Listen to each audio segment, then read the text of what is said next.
Sir ನಮಸ್ಕಾರ. ನಮಸ್ತೆ sir. Sir ತಮ್ಮ ಹೆಸರು sir? Ex army boxing coach, international coach sir ನಾನು. ಸ್ವಲ್ಪ ಜೋರಾಗಿ ಹೇಳಿ ಸರ್. ಇಂಟರ್ನ್ಯಾಷನಲ್ ಕೋಚ್ ನಾನು. ಓಕೆ. ಇಂಟರ್ನ್ಯಾಷನಲ್ ಪ್ಲೇಯರ್ಸ್ ಪ್ರೊಡ್ಯೂಸ್ ಮಾಡಿದ್ದೀನಿ. ಹಾಂ ಸರ್. ಎಷ್ಟೋ ಜನ ಇಂಟರ್ನ್ಯಾಷನಲ್ ಮಾಡಿದ್ದೀವಿ. ಕಾರ್ಗಲ್ ವಾರೆಲ್ಲ ಅಟೆಂಡ್ ಮಾಡಿದ್ದೀವಿ. ಮಾಡಿ ಇಲ್ಲಿ ಮಾರಿಕೋ ವಿಲೇಜ್ ಹತ್ರ ಒಂದು ಪ್ಲಾಟು ಮಾಡಿದ್ರು. ಪ್ಲಾಟ್ ಮಾಡಿದ್ಮೇಲೆ ಏನೋ ಕಡಿಮೆ ರೇಟ್ ಆಗಿ ಗೊತ್ತಿದಂತ ಏಮಾರಿಸ್ಬಿಟ್ಟು ಮಾಡಿಬಿಟ್ರು. ನಾವು ಬುದ್ಧಿಲ್ದ್ರೆ ನಾವು ತಗೊಂಡ್ಬಿಟ್ಟು ಪೇಪರ್ ವರ್ಕು ಕ್ಲಿಯರಾಗಿ ಮಾಡ್ಕೊಳ್ಳಿಲ್ಲ, ಏನಿಲ್ಲ. ಒಬ್ಬರೊಬ್ಬರು ಚೇಂಜ್ ಆಗಿ ಹೋಗ್ತಾ ಇದೆ. ರೇಟು ಚೇಂಜ್ ಮಾಡ್ತಾಯಿದ್ದಾರೆ. ರೇಟು ಚೇಂಜ್ ಮಾಡಿದ್ರೆ ನಾವು ಕೊಡೋಕ್ಕಾಗಲ್ಲ ಸರ್. ಅದಕ್ಕೆ ನಾವು ಒಂದು 15 ಲಕ್ಷ ಆಗಿಬಿಟ್ಟಿದೆ. 15 ಲಕ್ಷ ಆಗಿಬಿಟ್ಟು ಅದಕ್ಕೆ ಬಡ್ಡಿ ನಾವು ಸಾಲ ತೊಗೊಂಡು ಬಡ್ಡಿ ಕಟ್ಕೊಂಡು ಇದಾಗಿಬಿಟ್ಟಿದ್ವಿ. ಅದಕ್ಕೆ ಈ ಸೈಡ್ ತೆಗೆದುಬಿಟ್ಟು ನಮಗೆ ಜಾಸ್ತಿ ಲಾಸು ಆಗಿಬಿಟ್ಟಿದೆ. ಪೇಪರ್ ವರ್ಕು ಕ್ಲಿಯರ್ ಮಾಡ್ಕೊಳ್ಳಿಲ್ಲ. ಚೇಂಜ್ ಆಗ್ತಾ ಇದ್ದಾರೆ. ಚೇಂಜ್ ಆಗೋದು ರೇಟು ಜಾಸ್ತಿ ಮಾಡ್ತಾಯಿದ್ದಾರೆ. ರೇಟು ನಾವು ಜಾಸ್ತಿ ಕೊಡೋಕ್ಕಾಗಲ್ಲ. ಅದೇ ರೇಟಿಗೆ ನಾವು ತಗೊಳ್ತೀವಿ ಅಂತ ಹೇಳಿದ್ವಿ. ಯಾವ ವರ್ಷದಲ್ಲಿ ತೊಗೊಂಡ್ರು ಸರ್ ತಾವು? 4 ವರ್ಷ ಆಯ್ತು ಸರ್. 4 ವರ್ಷ. 4 ಇಯರ್ಸ್ ಆಗೋಯ್ತು. 2020 4 ಇಯರ್ಸಿಂದ ಬಡ್ಡಿ ಎಷ್ಟಾಯಿತು, ಏನಾಯಿತು. ನಮ್ಮ ಇದು ಪಬ್ಲಿಕ್ಕು, ನಾವು ಆರ್ಮಿ ಅವ್ರಿಗೆ ಏನು ವಿಷಯ, ಪಬ್ಲಿಕ್ ವಿಷಯ ಅಷ್ಟು ಗೊತ್ತಿಲ್ಲ. ಇಲ್ಲಿ ನಮ್ಮನ್ನು ಸಾಯಿಸಿಬಿಡ್ತಾರೆ ಸರ್.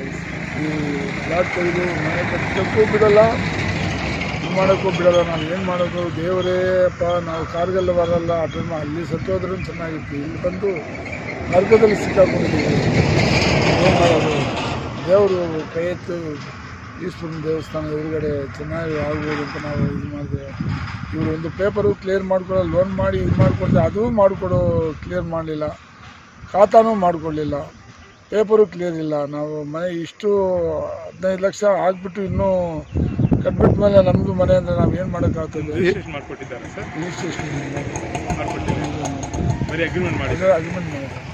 ಅಗ್ರಿಮೆಂಟ್ ಮಾಡಿಬಿಟ್ಟು ಈ ಥರ ಇವತ್ತು ನಾಳೆ 4-5 ಪಾರ್ಟಿ. ಯಾರ ಹತ್ರ ಪರ್ಚೇಸ್ ಮಾಡಿದ್ರಿ ಸರ್ ತಾವು? ಮುಸ್ಲಿಂ ಅವ್ರ ಹತ್ರ ಮಾಡಿದ್ದು ನಾನು. ಮುಸ್ಲಿಂ ಅವರು. ಅವ್ರ ಹೆಸರೇನೋ ಗೊತ್ತಿದೆಯಾ? ಹೆಸರು ಅಲ್ಲಿದೆ. ನಾವು ಏನೋ ಬೇಗ ಸ್ವಲ್ಪ ಮಾಡಿಕೊಟ್ರೆ ಒಳ್ಳೆಯದು. ಇದೊಂದು ಕೇಸ್ ಹಾಕಿದ್ರೆ ಎಲ್ಲ ಒಂದು ಪ್ಲಾಟು ಸೇಲ್ ಆಗೋಲ್ಲ, ಯಾವುದು ಸೇಲ್ ಆಗೋಲ್ಲ. ಕೇಸು ಹಾಕೋಣ ಅಂತ ನಾವಿಲ್ಲ. ಇದು ಕ್ಲಿಯರ್ ಮಾಡಿಕೊಳ್ಳಿಲ್ಲ ನಾವು ಆಗೋ ಪರಿಸ್ಥಿತಿ ಇಷ್ಟೇ ಸರ್. ಎಷ್ಟು ಎಕರೆ ಸರ್ ಟೋಟಲ್ ಇದು? ಟೋಟಲು 4 ಎಕರೆ ಇರ್ಬೋದು ಸರ್. 4 ಎಕರೆ ದೇವಸ್ಥಾನದ ಅಂತ ಮುಜರಾಯಿತು ಅಂತ ಹೇಳ್ತಾ ಇದ್ದಾರೆ. ಯಾರು ಕ್ಲಿಯರ್ ಮಾಡ್ತಾರೆ ಏನು ನಮ್ಗೆ ಏನು ಗೊತ್ತಿಲ್ಲದ್ರೆ ಬಂದು ಸಿಕ್ಕಾಕೊಂಡಿದ್ದೀವಿ. ದಯವಿಟ್ಟು ಸ್ವಲ್ಪ ಕ್ಲಿಯರ್ ಮಾಡಿಕೊಟ್ರೆ ಸ್ವಲ್ಪ ಒಳ್ಳೆಯದು ಸರ್. ಈಗ ಅಡ್ವಾನ್ಸ್ ಎಷ್ಟು ಕೊಟ್ಟಿದ್ದೀರಿ ಸರ್ ತಾವು? ಅಡ್ವಾನ್ಸು ನಾನು 3 ಲಾಖ ಕೊಟ್ಟಿದ್ದೀನಿ. ಇದು ಫೌಂಡೇಶನ್ಗೆ 10 ಲಕ್ಷ ಆಗಿದೆ. ಈಗ ಸೈಟ್ ಎಷ್ಟು ಸರ್ ಮೆಜರ್ಮೆಂಟು ತಮ್ಮದು? ಮೆಜರ್ಮೆಂಟು 30-40 40-50. 2 ಸೈಟು? 2 ಸೈಟ್. ಒಂದೇ ಅಟ್ಯಾಚು ಇದು ಎಲ್ಲ ಕಟ್ಟಿದ್ದೀವಿ. ಫೌಂಡೇಶನ್ ಎಲ್ಲ ಆಗಿಬಿಟ್ಟು ನಿಲ್ಲಿಸ್ಬಿಟ್ಟಿದ್ದಾರೆ. ಫೌಂಡೇಶನ್ ಹಾಕಿ ಎಷ್ಟು ದಿವಸ ಆಯ್ತು ಸರ್? ಫೌಂಡೇಶನ್ 2 ಇಯರ್ಸ್ ಆಗಿದೆ. 2 ಇಯರ್ಸ್ ಆಯಿತು. ನಮಗೆ ಈಗ ಯಾಕೆ ಸ್ಟಾಪ್ ಮಾಡಿದ್ರೆ? ಸ್ಟಾಪ್ ಮಾಡಿ ನಮಗೆ ಪೇಪರ್ ಕ್ಲಿಯರ್ ಮಾಡ್ಕೊಳ್ಳಿಲ್ಲ ಸರ್, ಅದಕ್ಕೆ ಸ್ಟಾಪ್ ಮಾಡಿದ್ವಿ. ಇಲ್ಲ ಯಾರನ್ನ ಬಂದು ಸರ್ಕಾರ ಅಧಿಕಾರಿಗಳು ಬಂದೇನೋ ಸ್ಟಾಪ್ ಮಾಡಿದ್ರ? ಸ್ಟಾಪ್ ಯಾರು ಬಂದು ಸ್ಟಾಪ್ ಮಾಡಿಲ್ಲ. ನಾವು ಆರ್ಮಿ ಅವ್ರಿಗೆ ಪೊಸಿಷನಲ್ಲಿ ಇದ್ದರೆ ಅವ್ರು ಏನು ಇದು ಮಾಡೋಕ್ಕೂ ತೊಂದರೆ ಮಾಡೋಕ್ಕೂ ಇಲ್ಲ. ನಾವು ದುಡ್ಡು ಕಟ್ಟಬೇಕು. ಇನ್ನು ಎಷ್ಟು ಕಟ್ಟಬೇಕಾಗುತ್ತೆ ಸರ್? ಅಷ್ಟೇ ದುಡ್ಡು ಕಟ್ಟಬೇಕು. ಈಗ ಎಷ್ಟು ಜಾಸ್ತಿಗೆ ಅದು ನಾವು 1 ರೂಪಾಯಿ ಕೊಡೋಕ್ಕೂ ನಮಗೆ ಶಕ್ತಿನೂ ಇಲ್ಲ. ಅವರಿಂದ ನಾವು ಸಾಯ್ಬೇಕು. ಎಷ್ಟು ಬ್ಯಾಲೆನ್ಸ್ ಕೊಡ್ಬೇಕು ಸರ್? ಬ್ಯಾಲೆನ್ಸು ಇವಾಗ 7 ಲಾಖ ಕೊಡಬೇಕು. 7 ಲಾಖ ಕೊಟ್ಟರೆ ನಿಮ್ಮ ಹೆಸರಿಗೆ? ಹಾಂ, 3 ಕೊಟ್ಟಿದ್ವಿ. ಅವಾಗ ಎಷ್ಟಾಯಿತು? 5 ಎಷ್ಟಾಯಿತು? 10 ಲಕ್ಷ. ಅದಕ್ಕೆ ಏನೋ ದಯವಿಟ್ಟು ಸ್ವಲ್ಪ ಮಾಡ್ಕೊಂಡು ಲೋನ್ ಏನು ಮಾಡಿಕೊಟ್ರೆ ನಾವು ಮಾಡ್ಕೊಳ್ಳೋಕ್ಕೆ ರೆಡಿ ಆಗಿದ್ವಿ. ನಮ್ಮ ಪೆನ್ಷನ್ ಇದೆ, ಪೆನ್ಷನ್ ಮೇಲೆ ಮಾಡ್ಬೋದು, ಮನೆ ಮೇಲೆ ಮಾಡ್ಕೋಬೋದು. ಖಾತಾ ಆದರೂ ಮಾಡಿಬಿಟ್ರೆ ನಾವು ಲೋನ್ ಆದರೂ ಮಾಡ್ಬೋದು. ಅದೇ ತಮ್ಮ ಹೆಸರಿಗೆ ರಿಜಿಸ್ಟ್ರೇಷನ್ ಮಾಡ್ಕೊಡ್ಬೇಕು ಫಸ್ಟ್. ಮಾಡ್ಕೊಡ್ಬೇಕು ಸರ್. ರಿಜಿಸ್ಟ್ರೇಷನ್ ಮಾಡಿದ್ರೆ ನಾವು ದುಡ್ಡು ಇದು ಮಾಡ್ಕೊಡ್ತೀವಿ. ಈಗ ಅವ್ರದ್ದು ಇಲ್ಲಾಂದರೆ ಇದೊಂದು ನಿಲ್ಲಿಸ್ಬಿಟ್ರೆ ಯಾವ ಈಗ ಅವರದ್ದು ರಿಜಿಸ್ಟ್ರೇಷನ್ ಮಾಡಿಕೊಡ್ತೀವಿ ಅಂದಾಗ ನೀವು ದುಡ್ಡು ಕಟ್ಟಕ್ಕೆ ರೆಡಿ ಇದ್ದೀರಾ? ದುಡ್ಡು ಲೋನಿಗೇನೋ ಮಾಡಿಕೊಡ್ತೀವಿ ಸರ್ ನಾವು. ಇಲ್ಲಾಂದರೆ ಬೇಕಾದರೆ ಅವರೇ ಕೂಡ ಇಟ್ಕೊಳ್ಳಿ, ಯಾವ ತೊಂದರೆ ಇಲ್ಲ. ನಮ್ಮ ಅಮೌಂಟ್ ವಾಪಸ್ ಕೊಟ್ಟರೆ ಸಾಕು. ವಾಪಸ್ ಕೊಟ್ಟರೆ ಸಾಕು. ಎರಡು ಸಾವಿರ ಕ್ಯಾಶ್ ಕೊಟ್ಟಿದ್ದು ಇದು ಕೊಟ್ಟಿದ್ದು ಚೆಕ್ ಏನಾರ ಇನ್ ಕ್ಯಾಶ್ ಆಗಿದೆ ಆಗಿದೆ ದೇವರಿಂದ ಎಲ್ಲ ಕೇಳ್ಕೊಡ್ತೀವಿ ಸರ್, ಕೈ ಮುಗಿದು ಕೇಳ್ತೀವಿ. ಏನಿದೆ ಸಮಸ್ಯೆ ಇದೆ ಬಗೆಹರಿಸ್ಕೊಂಡು ಕೊಡಬೇಕು ಅಂತ ಹೇಳ್ತೀರಾ? ಅಷ್ಟೇ ಸರ್, ನಮ್ಗೆ ಸ್ವಲ್ಪ ಪೇಪರು ಕ್ಲಿಯರ್ ಮಾಡಿಕೊಟ್ರೆ ನಾವು ಸ್ವಲ್ಪ ನಮಗೂ ಧೈರ್ಯ. ಇಷ್ಟು ಅಮೌಂಟು ಆಗಿಬಿಟ್ಟು ನಮ್ಗೆ ಇನ್ನು ಸಿಕ್ಕಾಕೊಂಡು ಇವಾಗ ಸಾಯೋಣ ಅಂತಿದ್ದೀವಿ ನಾವು. ಇದರಿಂದ ನಾವು ಸಾಯ್ಬೇಕು. ಆ ಥರ ಏನು ಟೆನ್ಷನ್ ಮಾಡ್ಕೊಳಕ್ಕೆ ಹೋಗ್ಬೇಡಿ, ಏನೋ ಕ್ಲಿಯರ್ ಏನಿದೆ ಕ್ಲಿಯರ್ ಆಗತ್ತೆ. ದುಡ್ಡು ಜಾಸ್ತಿ ಅಂದರೆ ನಾನು ₹1 ಕೊಡೋಕೆ ಅವಾಗ ಏನು ಹೇಳಿದ್ದಾರೆ ಅದ್ರ ಪ್ರಕಾರ ಕೊಡ್ತೀರಾ? ಏನಾಯಿತು ಅದೇ ವ್ಯಾಪಾರ ಲೋನ್ ಮಾಡ್ಕೊಡ್ತೀನಿ ಹೇಳಿದ್ರೆ ಸರ್, ಲೋನ್ ಮಾಡ್ಕೊಡ್ತೀನಿ ಅಂತ ಎಲ್ಲ ಇದು ಮಾಡಿ ನನಗೆ ಫೌಂಡೇಶನ್ ಮಾಡಿಬಿಡು ಅಷ್ಟು ಗೇಟ್ ಹಾಕಿ ಕೊಡ್ತೀನಿ, ಇದು ಮಾಡ್ತೀನಿ ಅಂತ ಹೇಳಿ ಅದಕ್ಕೆ ನಾವು ಧೈರ್ಯದಿಂದ ನಾವು ಮಾಡಿದ್ವಿ. ಜಾಸ್ತಿ ಫೀಲ್ ಆಯ್ತು, ನಾವು ಊಟನೂ ಮಾಡಲ್ಲ ಸರಿ. 4 ವರ್ಷ ತಾವೇನು ಹೇಳ್ತೀರಾ?